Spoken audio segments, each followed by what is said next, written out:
Good morning and happy Friday to you. You're watching BQ Prime. This is Straight Talk. My name is Alex Matthew, and with me is Hiral Dadia. Happy Friday, Hiral. Wish you the same, Alex, and a very good morning. What plans for the weekend? Adi Purush. So there you go. That's Hiral's plan for the weekend. Tell us yours. In the meanwhile, let's take you through the trade setup for the day, or rather, the specific stocks that you have to bear in mind, because trade setup is already done. In fact, when it comes to Adi Purush, the reason it intrigued me to watch this was because I think there was a Prabhudas Leela report which clearly had a headline saying, "Will Ram come to save the PVRs and the Inoxes of the world?" Only Hiral Dadia will connect a Prabhudas Leela report with Adi Purush.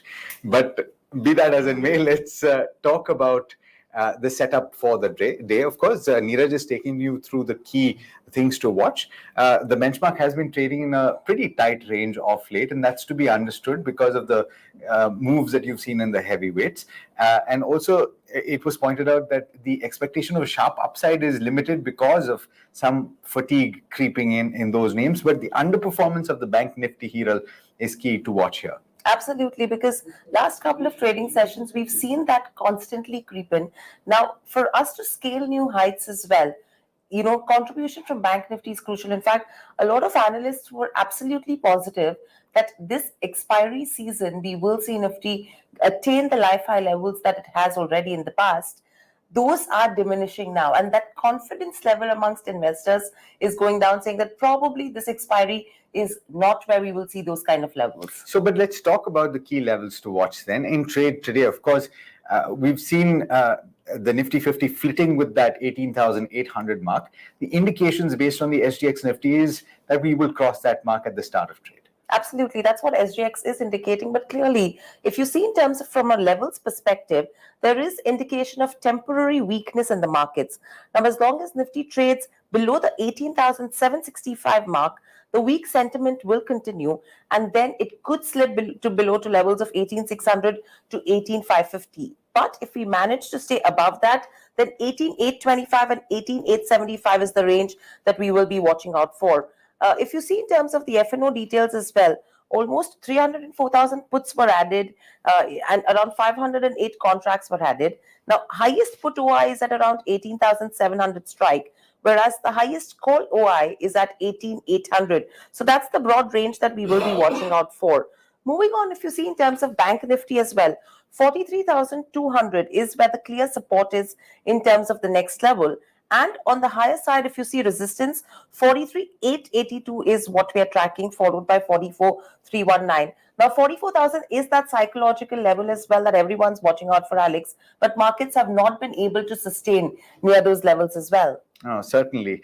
But then it's time to focus on a sector, I think, that has been in focus. Apart from hospitality, you've seen a lot of people take trips within the country as well, and that has resulted in an increase in the air traffic. You're going to be one of the contributors as well next week. Yeah, but I'm heading overseas. But Sajid is here to talk about the latest data, the air traffic data. Good morning. Sajid, we've been talking about Agni Purush, but of course you have something more interesting from the stock market perspective.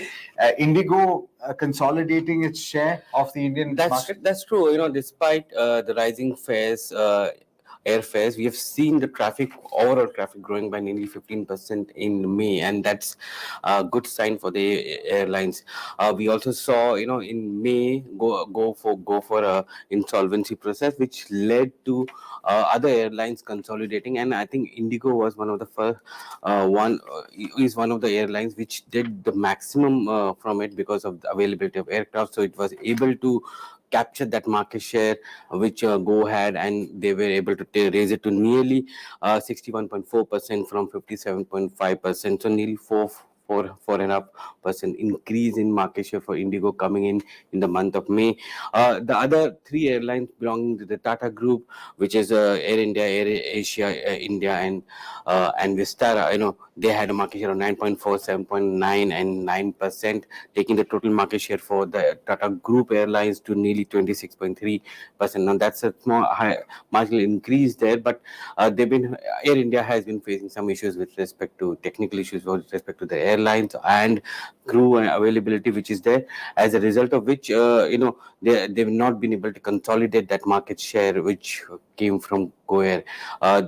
The new airline which is in the pack, Akasa, also did well. They also increased the market share to nearly 4.8% from 4% in April. So it's overall, it's going to be a similar trend in the month of June as well. May was a big traffic month because of school holidays and others, so there was a lot of travel which is coming in.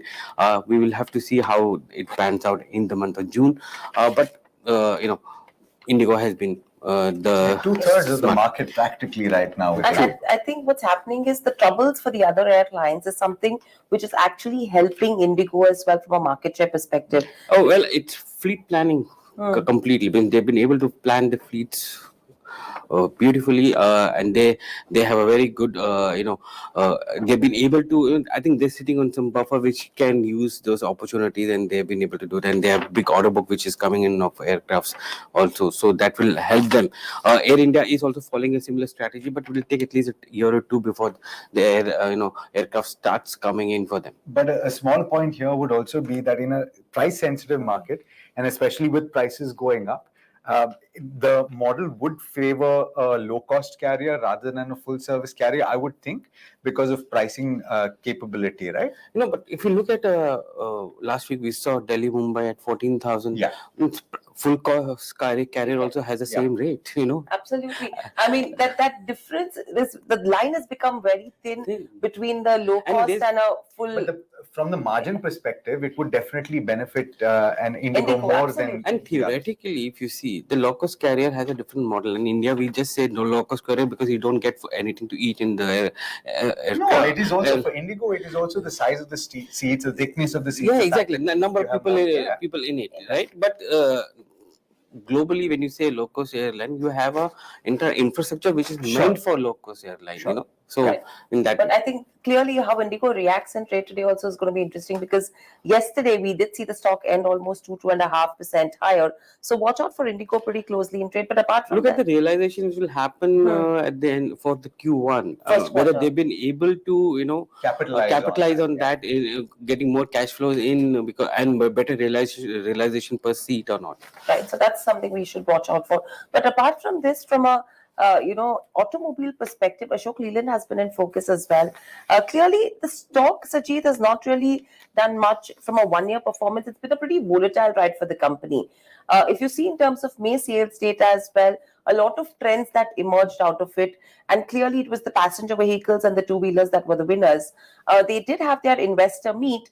What are the key takeaways that you're picking up, and what are brokerages actually saying? Well, Ashok Leyland has been making the right noises. They've been telling about how the market is growing for the medium to heavy vehicles, but not in the LCV vehicles. And now the concentration is to consolidate their position in the medium and heavy vehicle segment.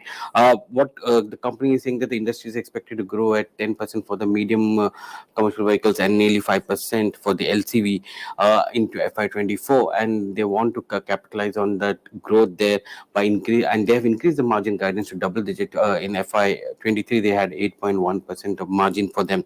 The priority would be on maintaining margins as compared to market share, which basically means that the price war or price competitiveness which is there in this segment will not be seen in the coming quarters, though Q1 is going to be flat. That's what they've guided for. They're also looking at improving the LCV positioning for them, which is basically to get into 2.5 and sub 2 ton a market, which basically means the coverage of Ashok Leyland goes up from 50% to 80% of the entire market there, and across fuels they are looking at, which means hydrogen cell, CNGs, electric vehicles in this segment. In the defense segment, they are guiding for roughly around 3,500 crores of revenues over the next 2 to 3 years. In the last 5 years, they did around 4 to 5,000 odd crores, but they're saying that the traction is much better for the next 3 years for defense, and they're going to invest 1,200 odd crores in the switch business, which is the electric bus for city or urban transportation. So there They've got a big orders from a couple of states, so they're going to have a capex of roughly 1,200 odd crores, while the normal capex will be between 600 to 750 odd crores for them.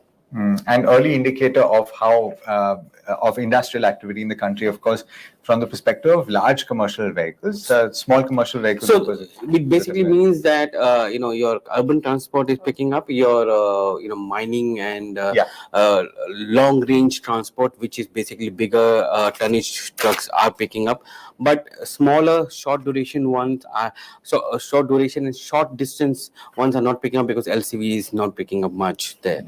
So that's what the trend is coming out for. All right. Well, there you have it. That's the view on, or that's the word on Ashok Leyland. Sajid, thanks so much. Hiral, quite a few stocks that are in focus on account of buybacks and M&As, and we were talking about this a short while back.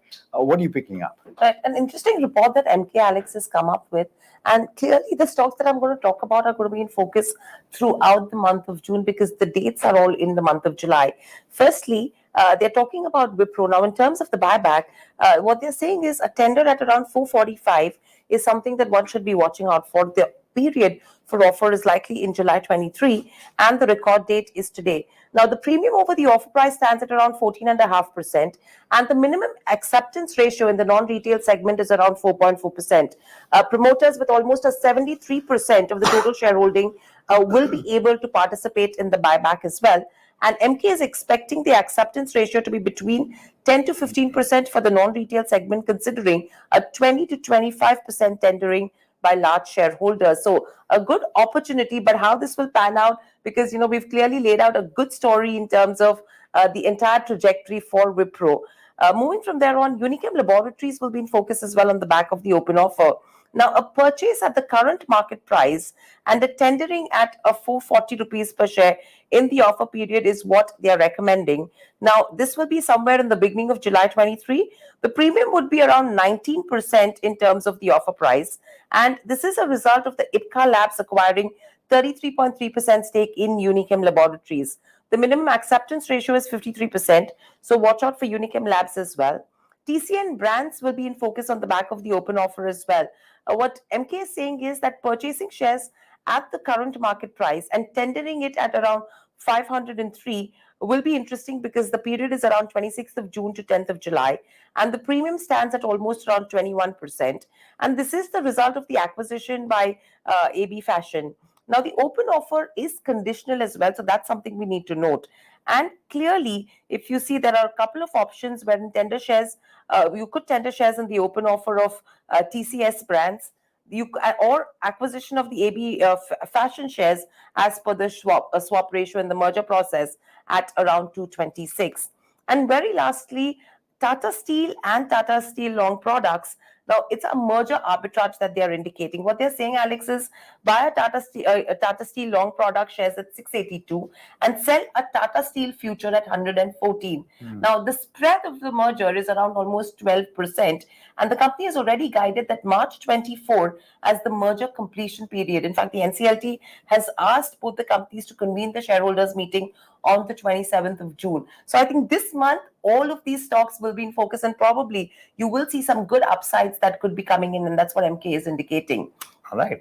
So, but then apart from all of this, we're also focusing on real estate. We have been speaking about it off and on over the past week and a half or so for multiple reasons. But the latest update is a Jefferies note that talks about several infrastructure projects that are coming to completion in the city of Mumbai.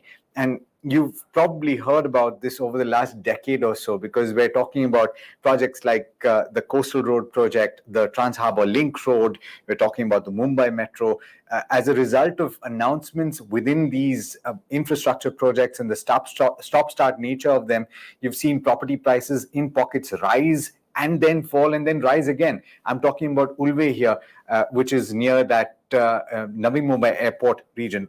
What they're saying, Jefferies, is that a lot of these projects are completing over the next 18 months, and that's certainly positive. Besides that, there are several others that will be set up or that will be ramped up over the course of the next 3 years, and that too is positive. An interesting comment on real estate that was made not too long back, Hiral, and I think that makes a lot of sense, is that prices in a city with poor connectivity are actually higher than those in a city with very efficient connectivity. And that's very understandable because commute times are longer and you would prefer to stay close to workplaces. So the understanding is that the pricing across the MMR region, it might see a flattening out as it takes less time once these infrastructure projects come in to commute to work. Of course, the companies that Jefferies is focusing on are the likes of Lodha, which is Macrotech, or Godrej Properties, as well as Oberoi Realty, all of them the key beneficiaries of this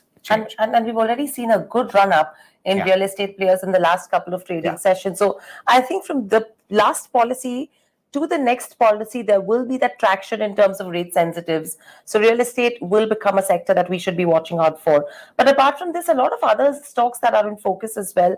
Hero Motor from the auto space is in focus. In fact, the stock did drop in yesterday's session, and this was on the back of reports indicating fund diversion investigation.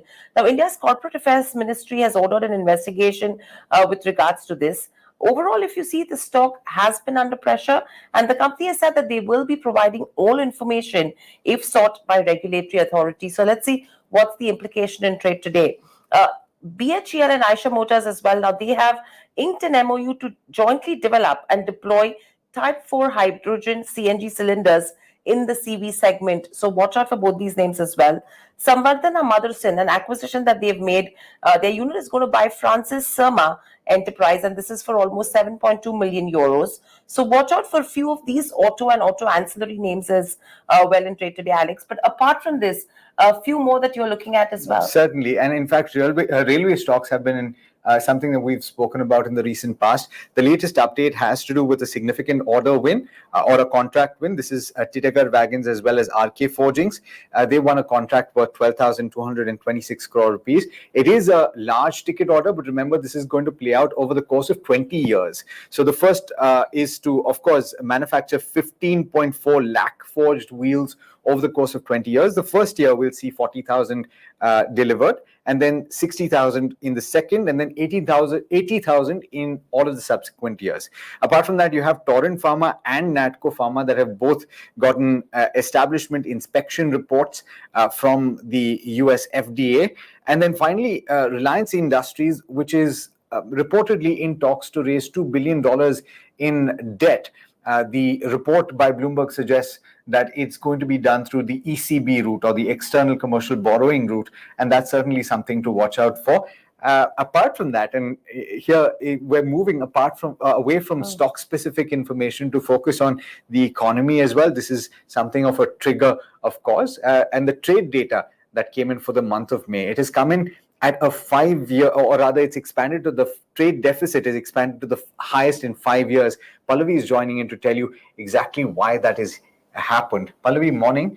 Why is this expansion? So India's merchandise trade deficit is actually widened to a 5-month high. Oh, sorry. It's the highest in the current calendar year, and that's because on a sequential basis, while both imports and exports saw a modest rise, imports actually saw a sharper rise than exports. So merchandise trade deficit widened to $22.1 billion in May. That's compared to $15.2 billion in April. Merchandise exports fell by about 10% on an annual basis to $35 billion in May, while imports fell by about 6.6% on an year-on-year basis to $57.1 billion. Now, except for electronic goods and drugs and pharmaceuticals, exports of almost all key commodities saw a decline on an annual basis. Likewise, in case of merchandise imports, except for machinery and imports of electronic goods, almost all key imports saw a decline on an annual basis. The broader picture remains intact. Balance of payments, an important metric of external sector, is expected to remain healthy in FY24. Right. In fact, on this as well, it's going to be interesting because historically as well, when you've seen a trend in the first quarter, generally you've seen the trade deficit that's, widened over the fourth quarter. That's been the historical trend that we've seen. And clearly the print that Pallavi just explained to us as well illustrates that probably this could continue going ahead. So it's going to be an interesting data point that we should be watching out for overall from here on as well throughout the week. So lots packed on a Friday, Alex. A lot of stock-specific I information. mean, absolutely. A lot of stock specific, a lot of sectors that we will be watching out for. We're just probably around a 15 minute from actual open in terms of markets. So that's all that we have on this session. But watch out for more on BQ Prime. Back.